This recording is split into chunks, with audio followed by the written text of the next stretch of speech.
Alright, so today we are testing No Rest for the Wicked on the RTX 4070 Super. That is paired with a 14600KF CPU, and that again is paired with a DDR5 6400 megatransfers per second CL32 memory.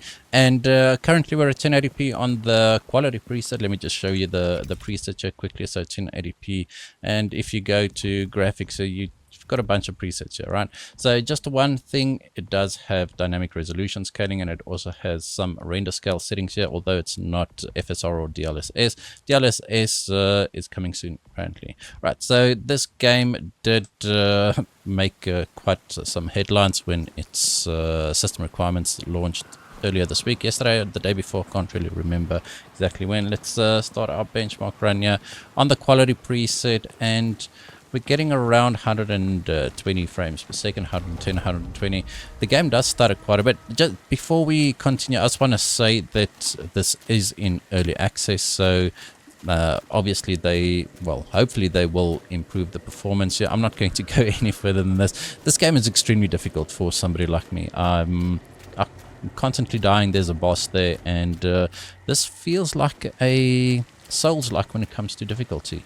And I'm not a big fan of very difficult games, and this seems to be quite difficult. I might just be underleveled. I'm level 3, so I'm just going to, I don't think there's any more enemies. I've run around and killed as many enemies as I could, but I'm just going to run around in this specific area to give you an idea of what the performance is like.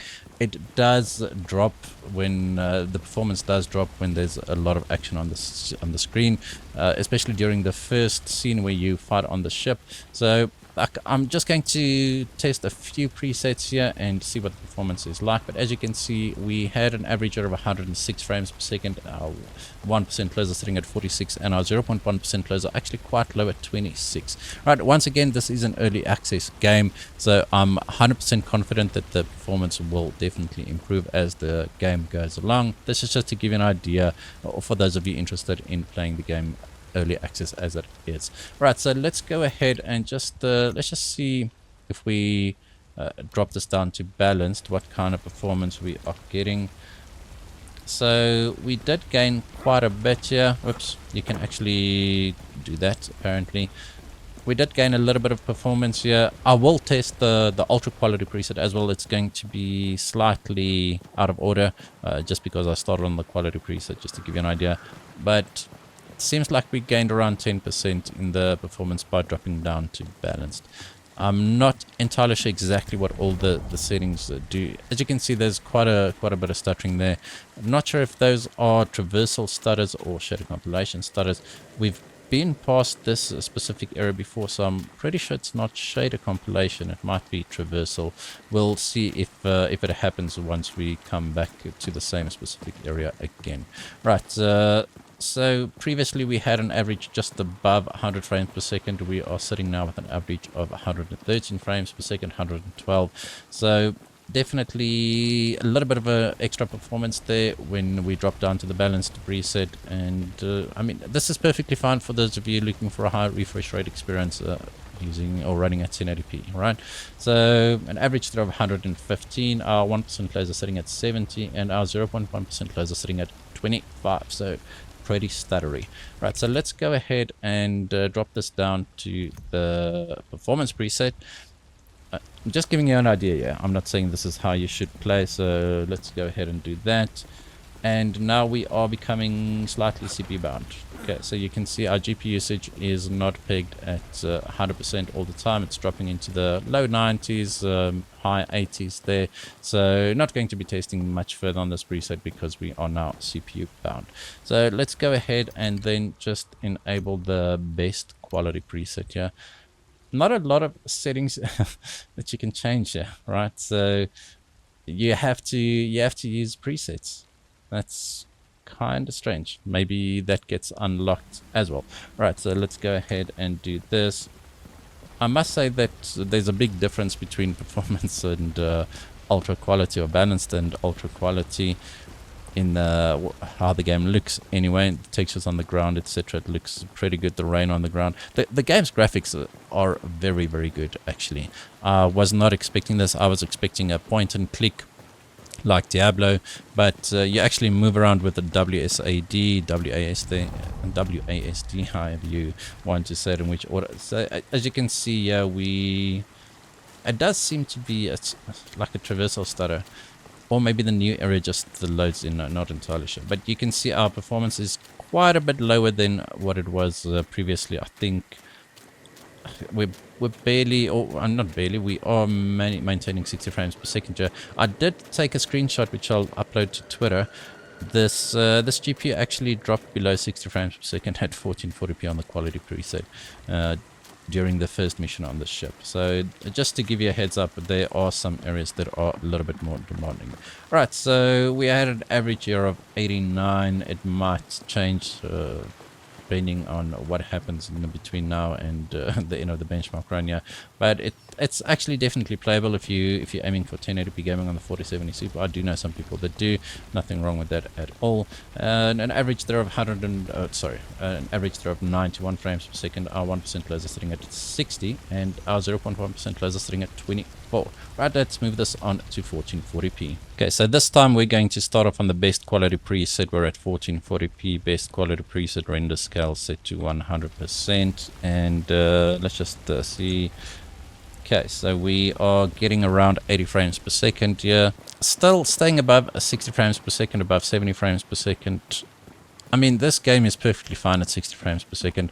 I'm just one of those FPS snobs that dropped into below dropped below 60 there. And not just because of the stuttering. You can see here 58, 59 without any stuttering, right? So I mean, as I said, I'm just a high frame rate kind of snob, and I do prefer to be able to max out my monitor, and this is not doing it. So the ultra quality or best quality preset for me at 1440p with this GPU, this is actually my daily driver as well. I'll be testing a few more GPUs as the days go by, but not a consistent 60 frames per second here, which is kind of surprising. I'm not entirely sure exactly what kind of technologies this game actually use, but the lighting and the shadows, everything, like there is definitely a lot of dynamic lighting. Not sure if it is actually ray traced, but the performance would have you believe it might be. Anyway, so we had an average there of 68 frames per second, our 1% laser sitting at 48, and our 0.1% laser sitting at a meager 12. Right, let's drop this down and see what kind of performance we can gain. We'll just go down to the quality preset here. As I said, this is where I started playing this game, and it actually dropped below 60 frames per second. But we actually had a nice bump in the frame rate here. We went from just around 70, 80 frames per second to just over 90 frames per second, and this is the preset where it dropped below 60 as well during intense fighting. Just letting you know, right? As I said, I'm not going to criticize this game's performance just yet. It's early access. It will definitely improve as time goes by, and we'll also see upscaling tech like the LSS become available, etc. Hopefully we can see some kind of frame gen as well, just for those of you who want to max out your high refresh rate monitors. Right, so I'll go into into that specific area at the end of the benchmark run. You're going to just it's cringe. I promise you, it's very embarrassing for me. I think I tried to fight that guy 6-7 times now, and I actually wanted to progress further before making a video. I just can't. It's 100% a skill issue. I didn't expect this game to be this difficult, but unfortunately it is. Alright, so we had an average there of 86 frames per second, our 1% laser sitting at 57, and our 0.1% laser sitting at 27. So let's drop this down to the balanced preset. I'm just going to leave the counter up there. It actually changes. Let's see. Actually, it actually changes the settings real time. Yeah, so we were supposed to go down to balanced, right? So let's go ahead and reset our numbers. So getting around 100 frames per second in this specific area, that's actually pretty good. It feels very responsive. It feels pretty good. It still looks pretty good, right? This is probably where I'd be playing this game for now until technologies like the LSS become available. Not entirely sure when that will be. I just noticed in the menu that it says the LSS coming soon. So hopefully it's soon, because even on this preset we're dropping into the 80s here. Now the 4070 Super is no slouch. It's around 10% slower, give or take, than the 4070 Ti, not the 4070 Ti Super. Don't get confused with that. The naming this gen from Nvidia is just atrocious. But this is actually not terrible. We actually had a 1% low year of 60 frames per second, which means that they dropped into the high 50s.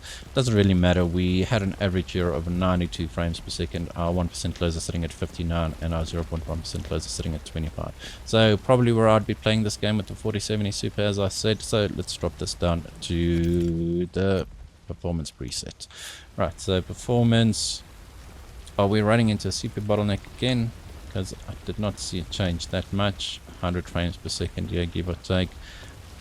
I don't think it's worth it going from balanced to performance just for the slight performance increase. I do notice quite like the ground textures, everything just, it looks kind of not as good, if that's a word or a term. So yeah, I'll probably just play on the balance preset, as I said. And if you've got a 4070 Super 1440p monitor, that's probably your best bet. Because we didn't gain much, but I do see some degradation in the visuals. Like, the lighting is really good in this game. I'm not going to deny that. It's a pretty good looking game, but it is something to get used to.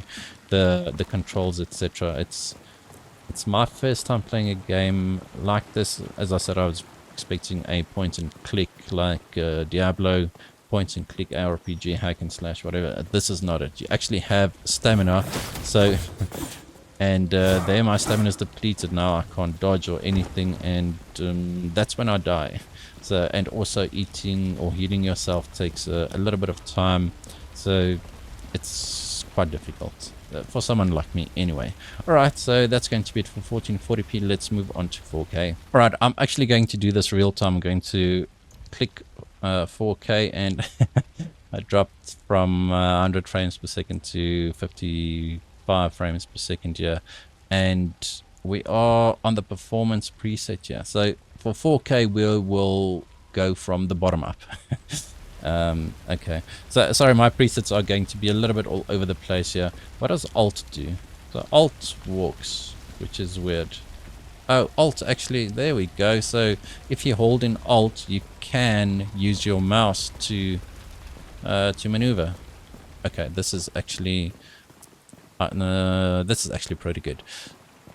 Going to be a little bit difficult because you have to press control for the block and that kind of stuff. So anyway, whatever. Getting in not even 60 frames per second here on the performance preset. So, and we're far away from running out of VRAM. Just look at the VRAM usage here. We're sitting at like 4 gigabytes of VRAM used. So it's definitely not the issue here. Even at 1440p on the best quality preset was like sitting at between 4 and 5 gigabytes, I believe. It's very light on VRAM, and these games typically are, except for Diablo 4. Diablo 4 likes to use as much VRAM as is available, and it can actually start to look... Did I miss something? It actually does start to look kind of fuzzy, the textures at 4K, even on a 16 gigabyte GPU. Anyway, so the frame time graph is actually quite flat here, but quite a bit of stuttering going on here, although our 0.1% of lows were actually pretty good. So we had an average here of 56 frames per second. Our 1% lows are sitting at 42, and our 0.1% lows are probably the highest it's ever been at 26. Right, let's go ahead, and I'm going to do everything like all the changes here in real time. So let's click on balanced, and we went from 58 to 58. Okay. So nothing's changed there, although we did see 60 there. So for some reason my Windows key and Alt key changed. It reversed. So my Windows key on the keyboard is now my Alt key. Okay, so I managed to reset the numbers by pressing my Windows key and the reset shortcut. So we did not gain much going, or I mean we did not lose much going from performance to balanced, which is kind of strange. As I said, we actually saw 60 there, not sure if it was the first time, but it was the first time I noticed it. I'm not always looking at the metrics in the top left hand corner there. I need to see where I'm going, but at this, the performance is very similar, and our VRAM usage did creep up quite a bit. So maybe we just had texture detail increase here, because the performance is the same and VRAM usage went up. So that's typically what higher resolution textures do. It just consumes more VRAM. Anyway, so we had an average here of 55. Our 1% laser sitting at 20. 1% laser sitting at 41, and our 0.1% laser sitting at 23. So let's go ahead and change this to quality. Let's have a look at that VRAM there. So we're sitting at 5 gigabyte, about, and went up to 6. So okay, it definitely makes a big difference in the VRAM usage, yeah. And our frame rate is, now my alt key is working. Let's make sure. No, it's not. So my Windows key is my alt key. Okay, so reset the numbers. We are, I mean, in the moment we reset the numbers, we already see some stutters, and our 0.1% lows do suffer because of that. But still not that big a difference in the performance, except here. Okay, so over here it's definitely a lot more demanding. We are not hitting 50 frames per second. It's definitely a lot more demanding in this specific area with all the trees, shadows, lighting, and foliage. So this is definitely something to avoid. I'm just going through all the settings here so you know exactly what you are working with. These aren't recommended settings at all, but maybe if you are aiming for 4K 60 frames per second, you can use some resolution scaling or DLSS when it comes available, because I'm pretty sure if you drop this down to DLSS quality, it should be able to maintain 60 frames per second at these settings, right? And our VRAM usage, although it's sitting at 6 gig, it's still very low for 4K because we've got 12 gigabytes of VRAM available. So let's go ahead and do the best quality. Let's see how much we can punish this GPU. Immediately drops down to 40, and remember my shortcut here. And oh wow, look at that VRAM usage. Went from 6 gig to 9.2 gig. Okay, and our frame rate went quite low. So I'm pretty sure once we actually enter the wooded area here, sorry, I know my benchmark run is boring, it's just a run so that I can replicate it with all the other GPUs instead of just running around and fighting. But this does give you an idea what the performance is like. There's not a lot of enemies usually together, and we did not drop below 30. With lucky hit 30, we did not drop below 30, so that's good, I guess. But our VRAM usage is sitting at 9.5. Yeah, as I said, this is just for me to run around to be able to replicate it with multiple GPUs. There's usually not a lot of enemies together. Like the most I've fought so far was 4 enemies at the same time, and it's just that the special effects and the graphical effects, particles, etc., that's actually quite demanding on the GPU. A lot of fire explosions and that kind of stuff. You'll see when you actually do play on the ship, right? There's a lot of fighting there, and you'll see that the performance there drops quite a bit. All right, so this is basically almost done. I just want to test one thing, right? If we drop this down to quality, and I just want to do, like, let's say we use a render scale of 67%, which we can't. So 65%, which would be DLSS quality, 67% would be DLSS quality, right? And just look at that. Let's reset our numbers there. Like, it still looks plenty good at 4K. I'm not sure what kind of upscaling they actually use, what kind of resolution scanning they use. Might just be TSR, which is temporal super resolution, but we are able to maintain 60 frames per second here in the woods at 4K and on the quality preset, not the ultra quality preset, and we are only using 5.5 gigabytes of VRAM. And I mean, this is actually playable if you do have a 4K monitor paired with a 4070 Super. Then this is maybe something you can consider. I did not test resolution scaling at the lower resolutions because I think it's going to be worth it just to wait for DLSS before you start doing stuff like that. But if you need the extra frame rate or extra frames per second, there's a resolution scaling available. Alright, that's going to be it for this video. Hope you guys enjoyed it. If you did, hit that like button, hit that subscribe button, and as always, we hope to see you in the next one.